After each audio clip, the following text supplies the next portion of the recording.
All right, students, welcome to video 1 for topic 7.2, nuclear reactions. And this is a topic that will eventually prepare us for a higher level discussion of nuclear reactions and quantum and advanced nuclear physics. All right, so the first thing I want to talk about is this sort of strange thing called Einstein's mass energy equivalence. Now, most of you have heard about Einstein and relativity and so forth. It's not something that we'll study in great detail in this class. In fact, this video will be the closest we ever get to really studying relativity. But it's important to understand the basic tenets of relativity in order to understand what Einstein really meant by his mass energy equivalence. Now, Einstein developed his theory of special relativity in 1905.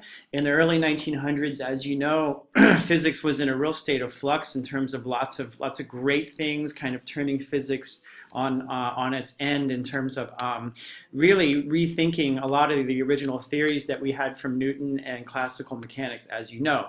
Now, his theory of special relativity in 1905 rests upon two postulates. Number one, the relativity postulate, and this states that the laws of physics are the same in every inertial frame of reference. Okay, so this should remind you of our studies of statics and dynamics when we studied Newton's laws. And any inertial reference frame is as good as any other. Okay. Now the second postulate is a little more maybe non-intuitive, and it's the speed of light postulate. And it says that the speed of light in a vacuum measured in any inertial reference frame always has the same value, which is 3 times 10 to the 8 meters per second, or lowercase c, no matter how fast the source of light and the observer are moving relative to each other. Now, this defies common sense. So what this means is, this is so bizarre, right? So if you have a guy standing in the back of a pickup truck, and the pickup truck is driving towards this person over here, and the guy is shining a flashlight, okay, towards the observer who's wearing the pink sweater in this case, right? It means that the speed of the photons, the speed of the waves, the speed of the light coming from this flashlight would not be c plus 15 meters per second. It would just be c, which is 3 times 10 to the 8 meters per second, no matter how fast the truck is going towards the guy in the pink sweater. Okay? So the speed of light is not additive, unlike velocities that we've studied before. And this is really weird and really defies common sense, but that's a postulate upon which the theory of special relativity rests, and it's very important that you accept that. I can't show that to you. I can't necessarily prove that to you in a hands-on activity, but you just have to accept that, okay? Now, Einstein's theory of special relativity has some very interesting consequences. Number one, you've probably heard of time dilation. All right, let's say that I have two events happening, and there's a change in time, a delta t, that happens between them, okay? Say I walk in the door and I sit down. There's a delta t between those two events, right? Okay, so it turns out that when things are moving very, very quickly, when one of the observers is moving very quickly relative to the actual events taking place, weird things happen. So this concept of time dilation is the difference in elapsed time between two events as measured by observers moving relative to each other.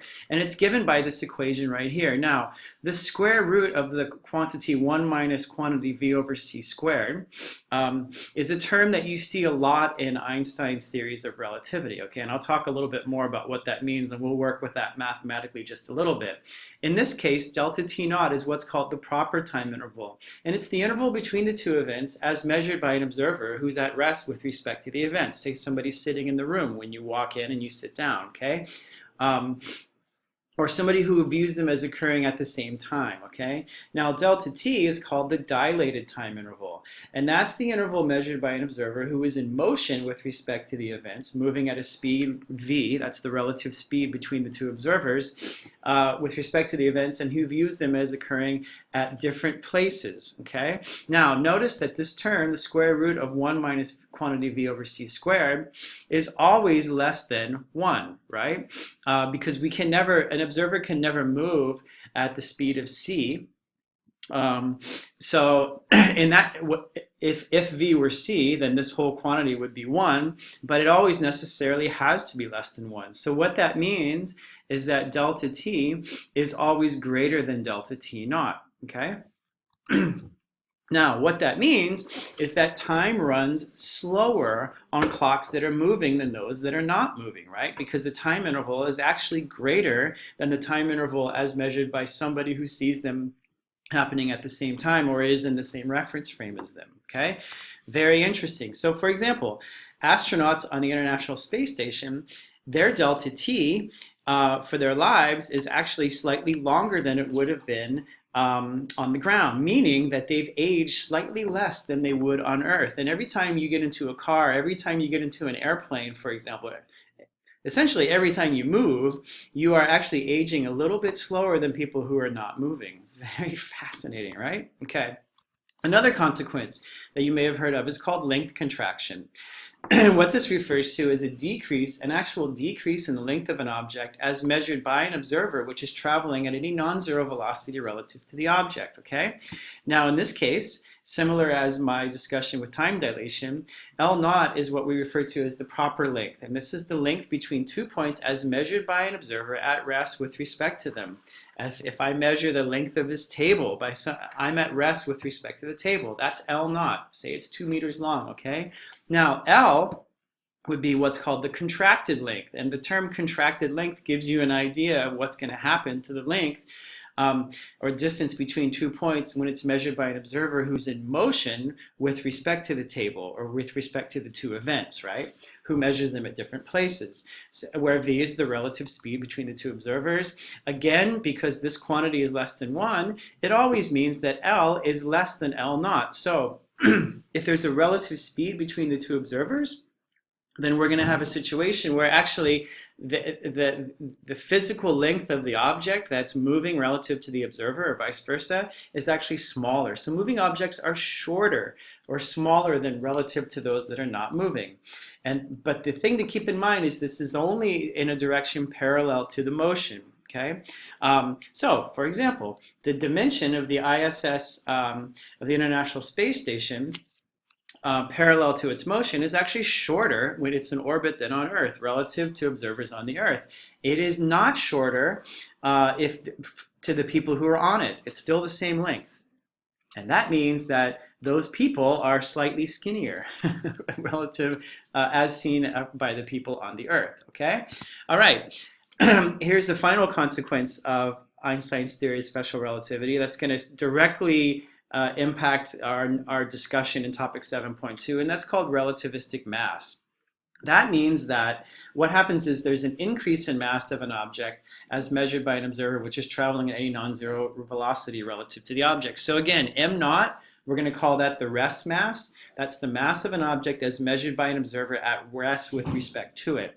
M, we're going to call now the relativistic mass, and it's the mass of an object measured by an observer who is in motion with respect to the mass and who measured it at different places. V is the relative speed between them. Again, you can see because this quantity is still less than 1, it means that the relativistic mass is always greater than the rest mass. Wow. Moving objects are more massive relative to those that are not moving. Notice how I didn't say that they're heavier. They are more massive. And this means, again, that the mass of the ISS is greater when in orbit than it is on Earth relative to observers on the Earth. Okay? Now, regarding this mass, Einstein specifically said the mass of an object increases as its speed increases. Okay? All right, so again, here's the equation for relativistic mass and how it relates to rest mass. Okay, this quantity is less than 1. Okay, v is the speed of the object now in this case. And because performing work on an object increases its energy, right, of course by the work energy theorem, then mass must also be a form of energy, implying that mass and energy are actually equivalent in the sense that a gain or loss of mass can be regarded equally well as a gain or loss of energy. And this is called Einstein's mass-energy equivalence. So really this kind of goes back to the idea, it's really the work-energy theorem, right? Very interesting stuff, okay? Furthermore, Einstein postulated that the total energy of the object is given by E equals mc squared divided by this quantity which we now know. When the object is at rest, V equals 0, and E naught, which is the rest energy of an object, this is the relativistic energy, the rest energy of an object is given by mc squared. And you can test the, you can do a little dimensional analysis. This is mv squared, of course. So the units work out to be joules. when an object is accelerated from rest to a speed v, the object acquires, obviously, kinetic energy in addition to its rest energy, right? Okay, so the total energy is the sum of the rest energy plus the kinetic energy it gains by being accelerated from rest to a speed c, or v. So that means E equals E naught plus Ke, or rearranging this, Ke is its relativistic energy minus its rest energy. That's equal to mc squared times this quantity. This is just algebra. This is the relativistically correct expression for the kinetic energy of an object of mass m moving at speed v. Okay, this is what it is. This is taking into account Einstein's theory of special relativity. Okay, so as an example, let's do this. This is in your lecture examples. So I have a golf ball lying on a green. If I could somehow convert all the rest energy of this ball to operate a 75-watt light bulb, how long would the bulb remain lit? Pause the video and try this one. Okay, so you know power is energy over time. Well, now we're talking rest energy. So this right here is really E naught. Okay, so mc squared over t. So solving for t, we get about 1.7 million years. Pretty wild, huh? All right, let's try another example. So now I have an electron accelerated from rest to a speed very, very close to c in a particle accelerator. And I want you to determine a few things: the electron's rest energy, its total energy, and its kinetic energy. So you can pause the video and try this before I go through it for you. Okay, the rest energy, E naught equals mc squared. Okay, converting to electron volts, because it's a very small amount of energy, because an electron is a very small thing, right? The total energy, using the equation I had before, okay, a little bit more, and its kinetic energy is going to be a little bit less than that, okay? So I want you to note that Ke, the traditional mv squared, okay, if I use that, then my answer is way, way, way off, okay? Way off from what it really is. And this is because the speed here is very, very close to c. It's 99.95% of c, which means that we're going to have to deal with relativistic effects of energy. One more example. This is the one you're going to want to probably spend a little bit of time on, okay? I want you to show that if you have speeds much, much, much less than c, the following expression, this expression that I just came up with, is equivalent to 1/2 mv squared, okay? Go ahead and try that one. This is going to take you a little while, and I'll give you a hint. You're going to have to use a little bit of math here, okay? All right.